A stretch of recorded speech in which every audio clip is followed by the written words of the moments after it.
Hello friends, स्वागत है आप सभी का हमारे डेली करंट अफेयर्स के इस डिस्कशन में। और डेट है आज की 8 जुलाई और आज भी हम डिस्कस करने वाले हैं कुछ करंट इश्यूज और लास्ट में डिस्कस करेंगे एक प्रैक्टिस एमसीक्यू। तो इस वीडियो को बिल्कुल लास्ट तक देखिएगा ताकि आप इसे अच्छे से सॉल्व कर सकें। चलिए हम शुरू करते हैं। सबसे पहले हम देखने वाले हैं हमारा जो जो हमने कल एक क्वेश्चन डिस्कस किया था उसका हम आंसर देख लेते हैं। सबसे पहले तो उसका आंसर है बी 1 और 3, मतलब कि फर्स्ट और थर्ड स्टेटमेंट जो थे इसके करेक्ट थे और सेकेंड जो है वो इनकरेक्ट था।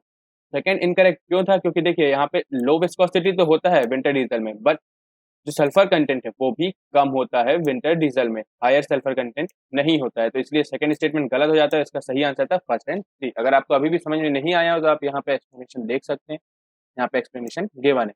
चलिए अब हम न्यूज की तरफ बढ़ते हैं। तो देखिए आज हम क्या क्या पढ़ने वाले हैं, क्या क्या न्यूज देखने वाले हैं।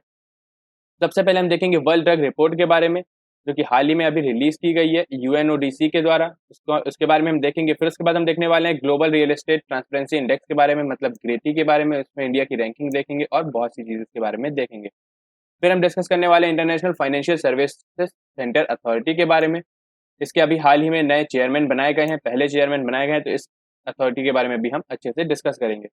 फिर उसके बाद हम देखने वाले हैं performance assessment of highways by NHAI यानी national highway authority of India. इसके द्वारा हाईवेज का परफॉर्मेंस असेसमेंट होने वाला है, तो उसके बारे में भी हम डिस्कस करेंगे कि ये किन पैरामीटर्स में होगा और ये एनएचएआई क्या है। फिर उसके बाद हम डिस्कस करने वाले हैं महाजॉब पोर्टल, जो कि महाराष्ट्र गवर्नमेंट ने अभी हाल ही में लॉन्च किया है। और फिर हम डिस्कस करेंगे लास्ट में यूलोपिया ऑप्टूसा, ये एक ऑर्किड स्पीशी है, इसके बारे में हम डिस्कस करने वाले हैं। तो चलिए हम सबसे पहले देखते हैं वर्ल्ड ड्रग रिपोर्ट 2020 के बारे में। हाल ही में इसे लॉन्च किया गया है यूएनओडीसी के द्वारा, मतलब United nation office on drugs and crime के द्वारा। और ये एक एनुअल पब्लिकेशन है, ये हर साल पब्लिश करता है यूएनओडीसी वर्ल्ड ड्रग रिपोर्ट, जो है वो हर साल पब्लिश होती है यूएनओडीसी के द्वारा। ये सबसे पहली बार 1997 में पब्लिश किया गया था इस रिपोर्ट को। और ये रिपोर्ट करती क्या है? तो देखिए ये रिपोर्ट एनालाइज करती है जो भी ड्रग मार्केट के जो ट्रेंड्स हैं उन सभी को एनालाइज करती है। कौन सी कंट्रीज में कितना ड्रग यूज हो रहा है या कितना ड्रग ट्रेड हो रहा है, या फिर किस कैटेगरी के लोग कितना ज्यादा ड्रग का यूज कर रहे हैं।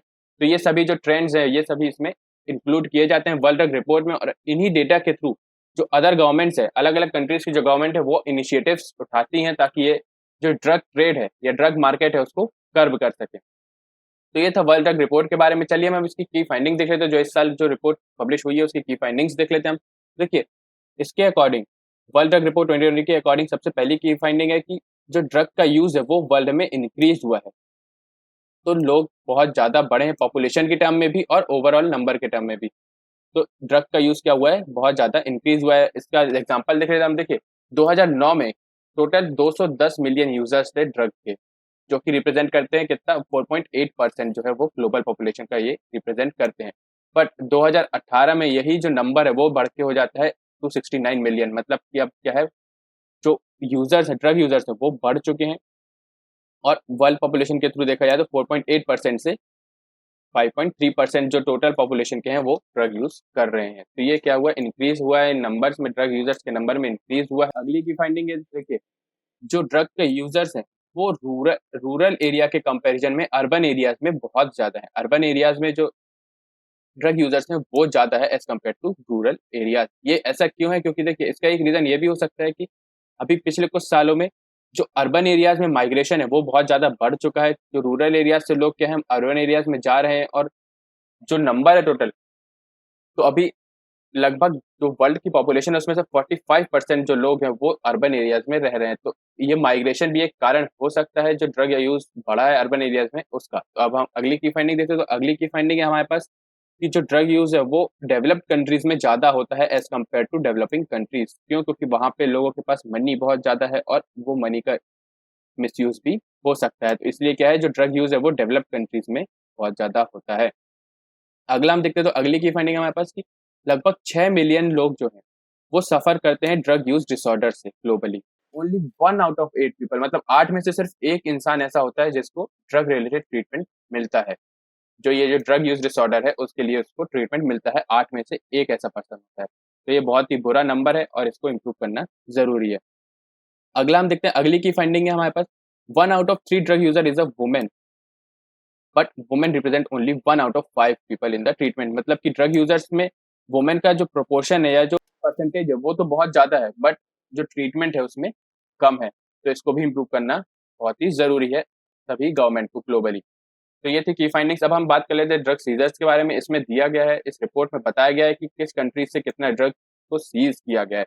सबसे ज्यादा जो सीज किए जाने वाला ड्रग है वो ओपियम है या ओपिएट्स है, और फिर उसके बाद आता है हीरोइन, फिर आता है मॉर्फिन।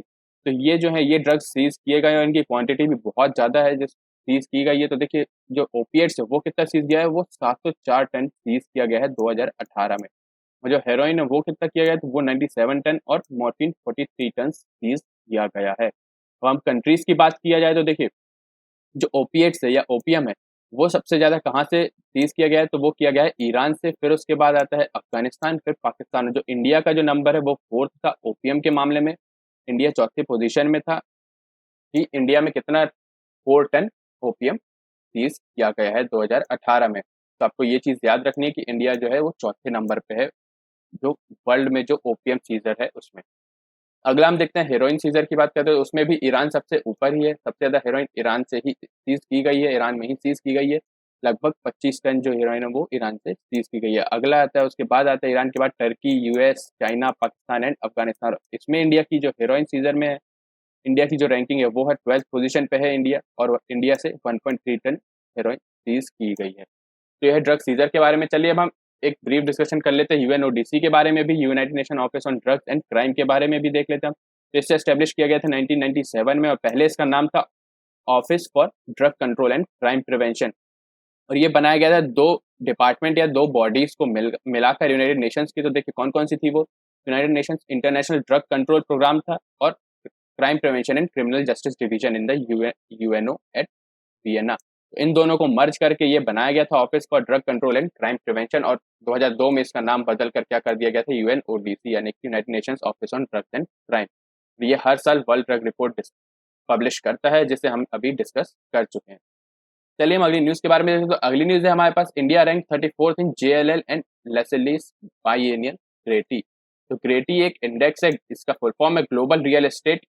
देखिए आप यहाँ पर देख लेते हैं अपन, इसका फुल फॉर्म है global real estate transparency index. तो ये जो इंडेक्स है ये अभी हाल ही में लॉन्च किया गया है, किसके द्वारा, जेएलएल एक अमेरिकन फर्म है उसके द्वारा इसे लॉन्च किया गया है, जिसमें इंडिया की रैंकिंग थी 34th। इस साल का जो एडिशन है उसमें इंडिया की रैंकिंग 34th थी, और ये इम्प्रूवमेंट था इंडिया के लिए, क्योंकि जो 2014 में जो इसका पब्लिश हुआ था, जो 2014 का जो एडिशन था उसमें इंडिया की रैंक कितनी थी, 39 थी। तो ये 5 प्लेसेस ऊपर आया है इंडिया।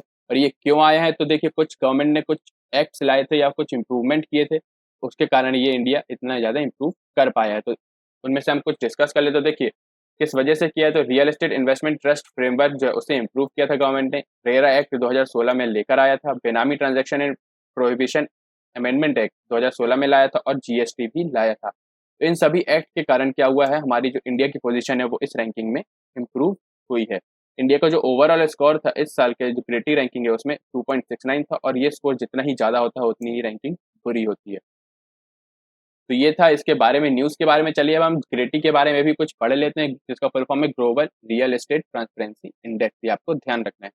तो ये क्या करता है, तो ये देखिए इस इंडेक्स में एक यूनिक बेंचमार्क को सेट किया जाता है in terms of transparency in real estate across the globe. पूरे वर्ल्ड में जो रियल एस्टेट है उसमें कितनी ट्रांसपेरेंसी है उस हिसाब से इसमें रैंकिंग दी जाती है। तो ये बाइनियली है, मतलब हर 2 साल में एक बार इस रैंकिंग को पब्लिश किया जाता है। और कौन करता है, तो ये एक US based property investment management service firm है, इसका नाम है जोन्स लैंग लेसेले इनकॉर्पोरेटेड। तो इसके द्वारा ये पब्लिश किया जाता है या ये रैंकिंग निकाली जाती है।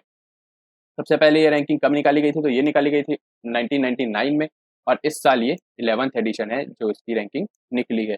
और टोटल कितनी सिटीज इसने कवर की है, तो 163 सिटीज इसने कवर की है, और लगभग 99 कंट्रीज इस रैंकिंग में कवर किए गए हैं।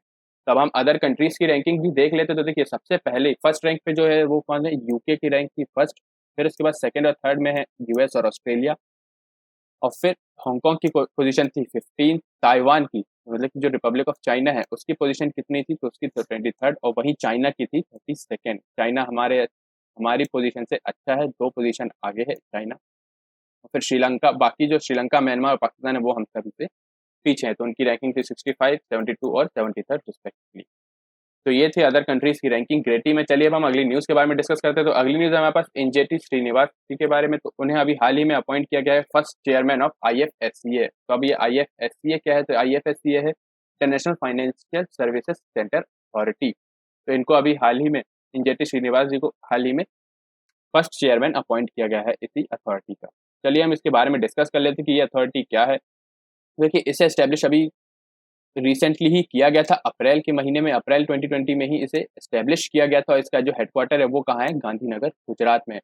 ये जो आईएफएससी है ये किस लिए जो एस्टेब्लिश किया गया था या सेटअप किया गया था, तो ये आईएफएससी दिसंबर 2019 में गवर्नमेंट ने डिसीजन लिया था कि जो गवर्नमेंट का जो गुजरात का जो गांधीनगर है वहाँ पे एक इंटरनेशनल फाइनेंशियल सर्विस सेंटर को सेटअप करना है। तो उसके ही मैनेजमेंट के लिए वहीं पे जो रेगुलेशंस जो मैनेजमेंट होगा तो उसके लिए क्या किया गया है, इस अथॉरिटी को बनाया गया था अप्रैल 2020 में और अब इसका चेयरमैन उन्हें अपॉइंट कर दिया गया है जिनका नाम है इंजेटी श्रीनिवास। हम इसके बारे में देख लेते हैं और इस अथॉरिटी के बारे में इसका काम क्या क्या है। तो देखिए मेनली इसका 3 काम है। सबसे पहला क्या काम है कि रेगुलेट करता है फाइनेंशियल प्रोडक्ट्स को इन एन आईएफएससी, जो इंटरनेशनल फाइनेंशियल सर्विस सेंटर है वहाँ पे जो भी फाइनेंशियल प्रोडक्ट्स है उन सभी को रेगुलेट करता है। बट ऐसे ही प्रोडक्ट्स ये रेगुलेट कर सकता है जिनको पहले ही अप्रूवल मिल चुका है आरबीआई से या फिर सेबी से। तो देखिए प्रोडक्ट्स कौन कौन से हो सकते हैं, तो सिक्योरिटीज हो सकती है, डिपॉजिट्स हो सकते हैं, कॉन्ट्रैक्ट ऑफ इंश्योरेंस हो सकता है, फाइनेंशियल सर्विसेज और फाइनेंशियल इंस्टीट्यूशन। ये सभी जो भी आईएफएससी के अंदर पे होंगे उन्हें ही ये रेगुलेट कर सकता है। अगला इसका फंक्शन देख लेते हैं, तो अगला क्या काम करता है, तो ये अदर फाइनेंशियल प्रोडक्ट्स की रेगुलेट कर सकता है जो इनके द्वारा अप्रूव नहीं किए गए हों बट नोटिफाई किए गए हैं सेंट्रल गवर्नमेंट के द्वारा इन एन आईएफएससी। आईएफएससी के अंदर पे अगर कोई भी फाइनेंशियल प्रोडक्ट, फाइनेंशियल सर्विस या फाइनेंशियल इंस्टीट्यूशन नोटिफाई किया जाता है सेंट्रल गवर्नमेंट के द्वारा तो उन्हें भी ये रेगुलेट कर सकता है।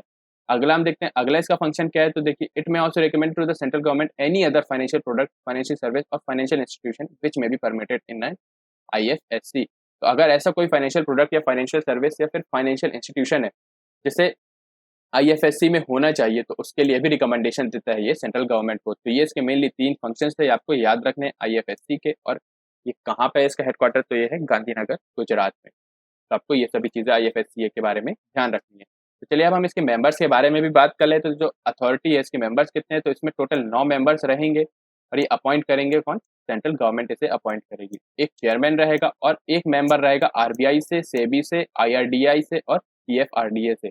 इन सभी से एक एक मेंबर रहेंगे और 2 मेंबर मिनिस्ट्री ऑफ फाइनेंस से रहेंगे और 2 मेंबर को रिकमेंड करेंगे सिलेक्शन कमेटी। एक सिलेक्शन कमेटी होगी जो बाकी के जो 2 बचे 2 मेंबर्स हैं उन्हें रिकमेंड करेंगे। और इन सभी मेंबर्स का टर्म कितना होगा, तो ये सभी 3 साल तक अपनी पोजीशन को होल्ड कर सकते हैं और रीअपॉइंटमेंट भी हो सकता है इन सभी का। तो आपको ये चीज़ें ध्यान रखनी है। चलिए हम अगली न्यूज़ के बारे में देखते हैं। तो अगली न्यूज़ हमारे पास performance assessment of highways by NHAI.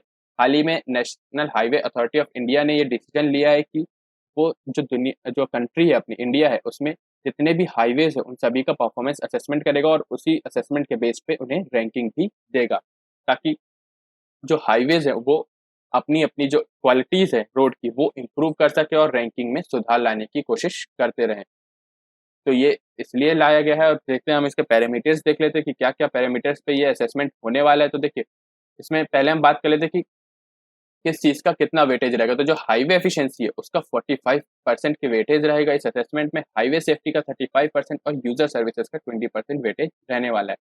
Parameters की बात करें तो देखिए बहुत सारे पैरामीटर्स पे जो हाईवेज उनको असेस किया जाएगा, जैसे कि ऑपरेटिंग स्पीड, जो हाईवे की जो ऑपरेटिंग स्पीड्स है वो कितनी है उस पर किया जाएगा। अगला हम देखते हैं time taken at toll plaza, जो टोल प्लाजाज है उनमें टाइम कितना लग रहा है यूजुअली उस पर भी असेस किया जाएगा। अगला हम देखते हैं road signage, road marking, accident rate, illumination, availability of advance traffic management system, functionality of structure, cleanliness, plantation, way side amenities और आखिर में कस्टमर सेटिस्फेक्शन। ये भी बहुत ज़्यादा इंपॉर्टेंट है हाईवेज के लिए। तो जो भी इंपॉर्टेंट चीज़ें हैं, इंपॉर्टेंट पैरामीटर्स हैं एक हाईवे के लिए, एक अच्छे हाईवे के लिए जो कि ग्लोबल लेवल पे अपने आप को एस्टेब्लिश कर सके, तो वो सभी पैरामीटर्स पर इनका असेसमेंट किया जाएगा और फिर इन्हीं पैरामीटर्स की जो परफॉर्मेंस है उन पे ही रैंकिंग, उन पे ही बेस्ड में रैंकिंग जारी की जाएगी अलग अलग नेशनल हाईवेज की। तो ये था इसके बारे में। चलिए अब हम नेशनल हाईवे अथॉरिटी के बारे में भी देख लेते हैं।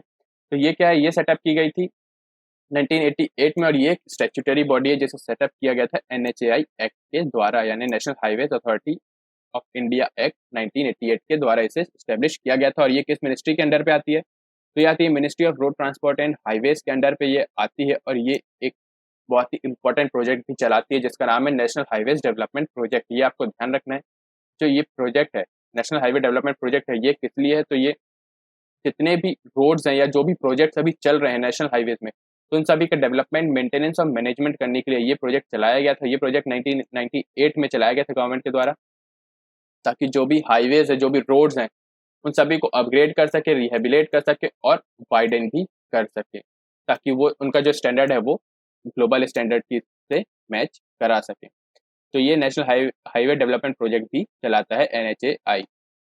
तो चलिए हम अगली न्यूज़ की तरफ बढ़ते हैं। अगली न्यूज़ है हमारे पास महाजॉब्स पोर्टल के बारे में, जो कि महाराष्ट्र गवर्नमेंट ने हाल ही में लॉन्च किया है। तो इस पोर्टल में होना क्या है? तो कि सबसे पहले हम इसका एम देख लेते हैं। तो इसका एम है कि जो भी कंपनीज हैं, दो एम है इसके मेनली। जो भी कंपनीज है उनको वर्कर्स प्रोवाइड करवाना, और जो भी एम्प्लॉयज है, मतलब कि जो भी जॉब सीकर्स है, उन सभी को एम्प्लॉयमेंट प्रोवाइड करवाना। तो ये दो मेन एम है इस पोर्टल के, महाजॉब्स पोर्टल के और गवर्नमेंट के इस डिसीजन के। तो ये कैसे होने वाला है? तो एक पोर्टल क्रिएट किया जाएगा जिसका नाम होगा महाजॉब्स, महाराष्ट्र गवर्नमेंट के द्वारा, जिसमें रजिस्टर किए जाएंगे सभी जॉब सीकर्स, और जो भी इंडस्ट्रियल यूनिट्स या फिर जो कंपनीज है, उन सब वो सभी भी इसमें रजिस्टर किए जाएंगे।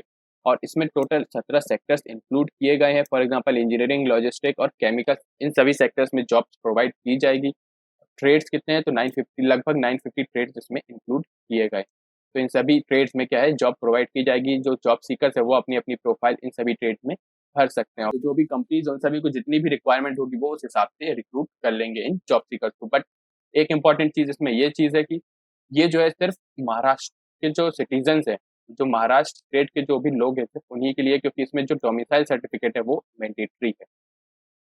तो इसके कारण क्या होने वाला है, इस पोर्टल के थ्रू दो प्रॉब्लम जो है वो सॉल्व होने वाली है। एक तो अनएम्प्लॉयमेंट की प्रॉब्लम सॉल्व होने वाली है, और दूसरी क्या है, कंपनीज की जो प्रॉब्लम है। क्योंकि अभी क्या है, कोविड-19 के टाइम में हाल ही में बहुत सारे जो वर्कर्स है वो माइग्रेट कर चुके थे अपने अपने होम स्टेट्स में। तो जो कंपनीज है वहाँ पर, जैसे महाराष्ट्र स्टेट क्या है, बहुत ही ज़्यादा इंडस्ट्रीज है वहाँ पे। फॉर एग्जाम्पल मुंबई, पुणे, यहाँ पे क्या है, बहुत ज़्यादा इंडस्ट्रीज है। तो वहाँ पे वर्कर्स की कमी हो गई है। तो उन्हीं कमियों को पूरी करने के लिए ये पोर्टल बहुत ही अच्छा या कारगर साबित होने वाला है। तो इसे डेवलप किया गया महाराष्ट्र इंडस्ट्रियल डेवलपमेंट कॉर्पोरेशन के द्वारा। ये आपको ध्यान रखना है। चलिए हम अगली न्यूज़ की तरफ बढ़ते हैं। तो अगली न्यूज़ है हमारे पास यूलोपिया ऑब्टूसा के बारे में। ये क्या है? तो ये एक रेयर ऑर्किड स्पीशी है। ये एक रेयर ऑर्किड स्पीशी है जिसे 118 साल बाद अब देखा गया है इंडिया में। जो कि कहाँ पे पाया गया है? तो दुधवा टाइगर रिजर्व पे इसे देखा गया है। ये कहाँ पर है? तो ये यूपी में है। इसके बारे में हम पहले भी डिस्कस कर चुके हैं। इसका जो IUCN स्टेटस है वो क्या है? तो ये एक क्रिटिकली एंडेंजर्ड स्पीशी है। मतलब बहुत ही ज़्यादा खतरे में है ये स्पीशी, बहुत ही ज़्यादा थ्रेट में है एक्सटिंक्शन के। क्योंकि इसे देखिए 118 साल बाद इसे स्पॉट किया गया, यूलोपिया ऑब्टूसा। लास्ट टाइम जो इसे स्पॉट किया गया था वो पीलीभीत में किया गया था 1902 में। तो ये बहुत ही ज़्यादा क्रिटिकली एंडेंजर्ड है। तो गाइस आज की न्यूज़ में बस इतना ही था। अब हम क्वेश्चन डिस्कस कर लेते हैं। हमारा आज का एक प्रैक्टिस MCQ, जो मैंने आपको शुरू में ही बताया था कि हम लास्ट में एक प्रैक्टिस MCQ डिस्कस करने वाले हैं। तो ये आज का जो प्रैक्टिस MCQ है वो रिलेटेड रहेगा international financial services centre authority पे बेस्ड रहेगा। इसमें आपको 3 स्टेटमेंट है इससे रिलेटेड। तो उनमें से आपको करेक्ट स्टेटमेंट जो है वो चुनना है। तो आपके पास 3 स्टेटमेंट है। It was established in April 2020 with headquarters in Gandhinagar, Gujarat. दूसरा स्टेटमेंट है आपके पास, the authority regulates financial products such as securities, deposits of contracts of insurance, financial services and financial institutions across the country. और अगला आपके पास third statement क्या है, all members of the IFSC authority will have a term of 3 years subject to reappointment. तो आपके पास ये 3 statements है। इनमें से आपको सही स्टेटमेंट चुनना है, और फिर लास्ट में ये ऑप्शन आपको इनमें से सही ऑप्शन चुनना है। तो इसका आंसर आप हमें कमेंट सेक्शन में दे सकते हैं। मैं आपको इसका आंसर हमारे कल की वीडियो में बताऊंगा, और सबसे पहले ही बता दूंगा, इसलिए कल का वीडियो भी जरूर देखिएगा। तो गाइस आज के लेक्चर में बस इतना ही था। अगर आपको ये वीडियो पसंद आया तो प्लीज़ लाइक कीजिएगा और अपने दोस्तों के साथ शेयर भी कीजिएगा। और अगर आपने चैनल सब्सक्राइब नहीं किया तो जाके सब्सक्राइब कर लीजिए और बेल आइकन जरूर दबाइएगा, ताकि आपको हमारे सारे नोटिफिकेशंस मिलते रहें। और कोई भी सजेशन या कोई भी क्वेरी हो हमारे इस लेक्चर से रिगार्डिंग या हमारे किसी भी कोर्स से रिगार्डिंग, तो आप हमें कमेंट सेक्शन में बता सकते हैं। और इस लेक्चर की PDF भी आपको हमारे टेलीग्राम चैनल GSN पे मिल जाएगी। उसके लिंक डिस्क्रिप्शन बॉक्स में गिवन है, आप उसे जाकर ज्वाइन कर सकते हैं। Thank you guys, thank you very much.